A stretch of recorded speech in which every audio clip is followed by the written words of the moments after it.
Bismillahirrahmanirrahim. Assalamualaikum warahmatullahi wabarakatuh. Alhamdulillah wassalatu wassalamu ala Rasulillah wa ala alihi wa ashabihi wa man ihtada bihudah wastanna bi sunnatihi wa qatafa bi atharihi ila yaumil qiyamah wa ba'd. Jamaah hadirin wal hadirat yang dirahmati Allah Subhanahu wa taala, kita bersyukur pada Allah.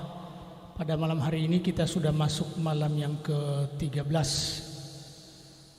Baru kemarin kita duduk di sini.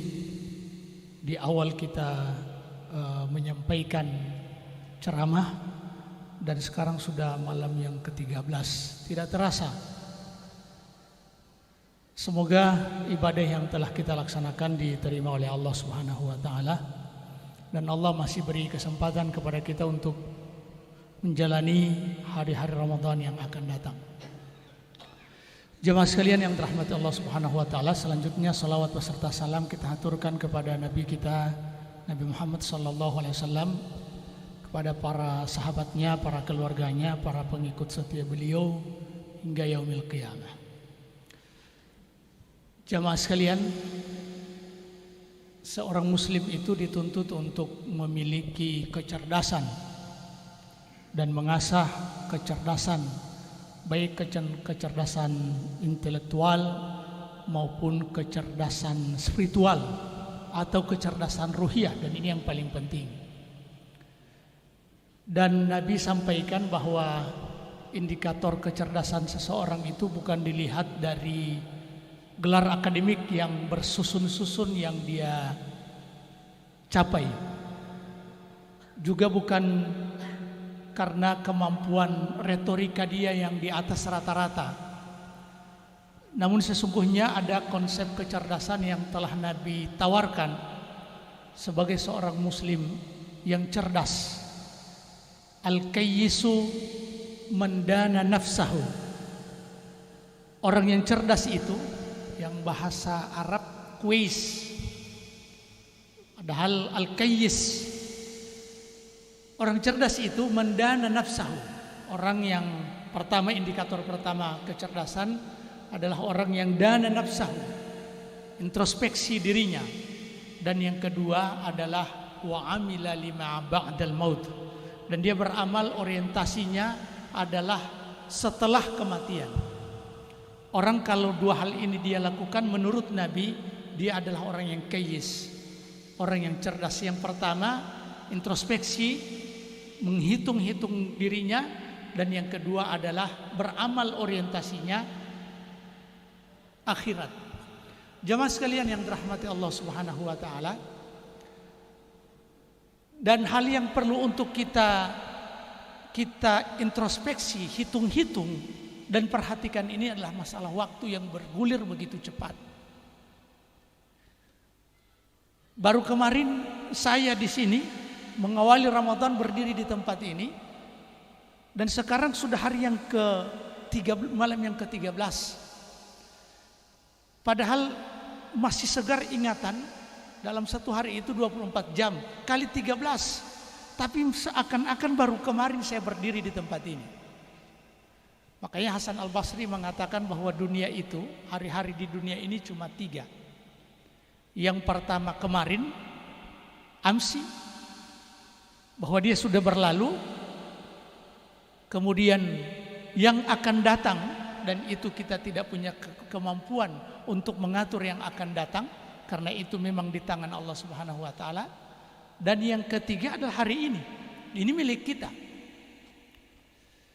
Jemaah sekalian yang dirahmati Allah Subhanahu wa taala, waktu yang bergulir begitu cepat seharusnya menjadi ajang bagi kita untuk introspeksi.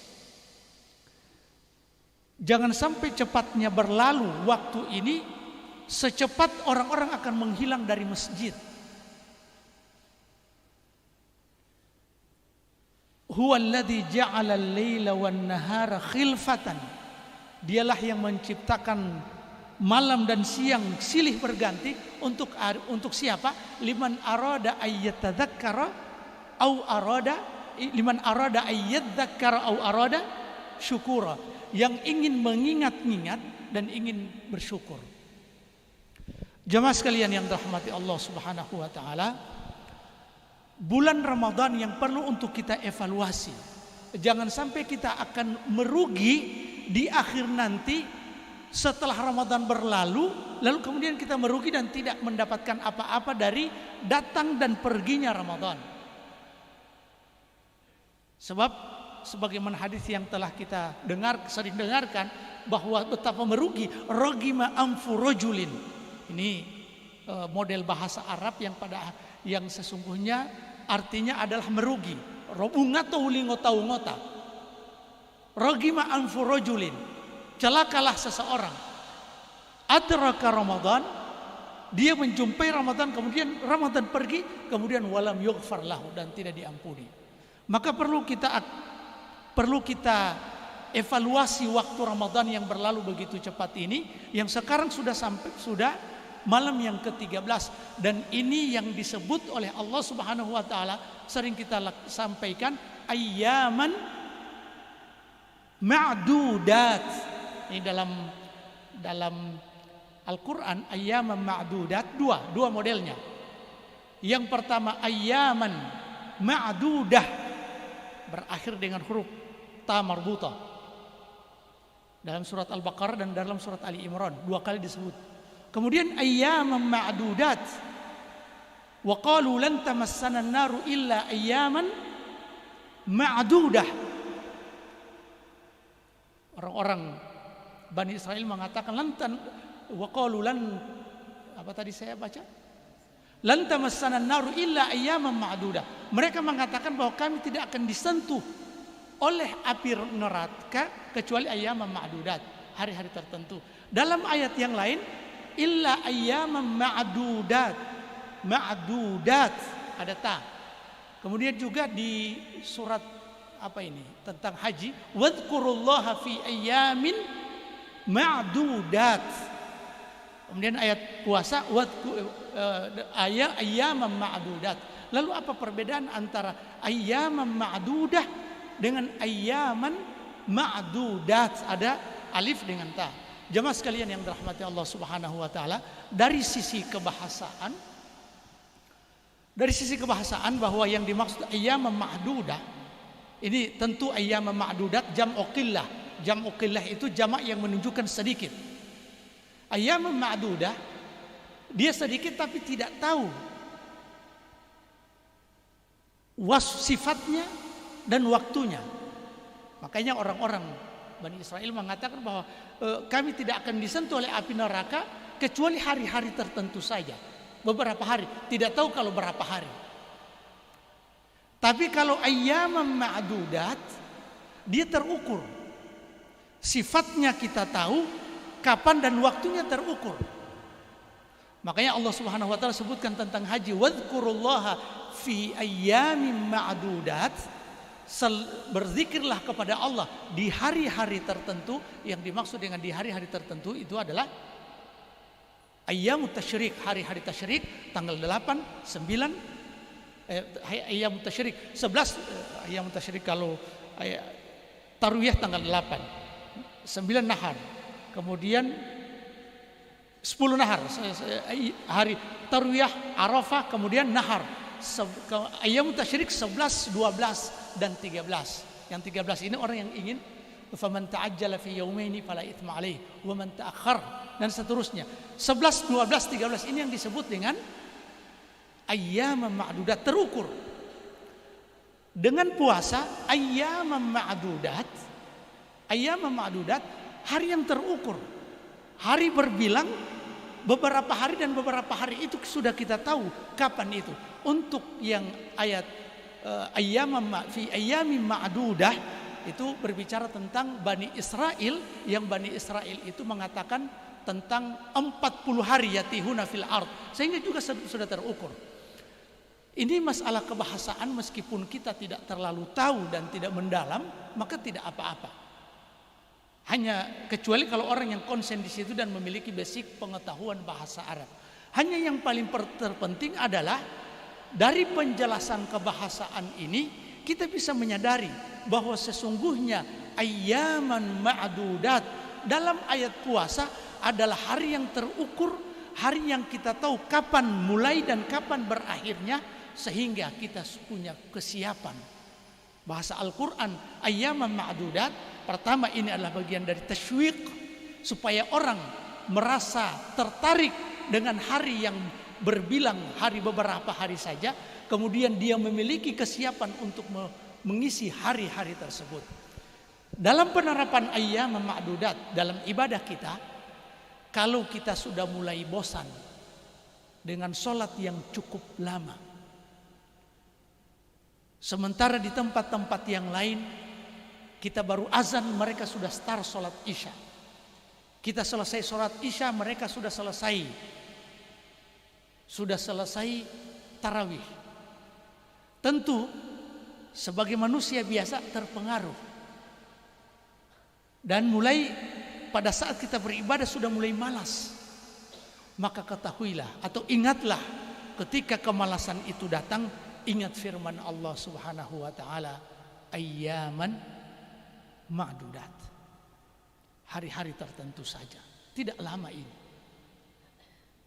Ketika kita sudah mulai merasa berat untuk berdiri, qiyamul lail, maka ketahuilah dia adalah ayyaman ma'dudat.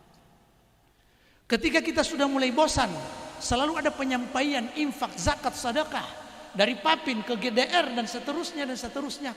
Ingat, ini adalah ayyaman ma'dudat.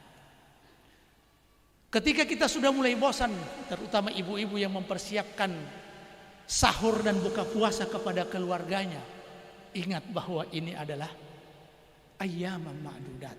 Yang ayyaman ma'dudat itu sudah hampir setengah berlalu. Dan ini juga bagi ibu-ibu yang mempersiapkan buka puasa, ini sebenarnya dia sedang mendulang pahala yang begitu banyak.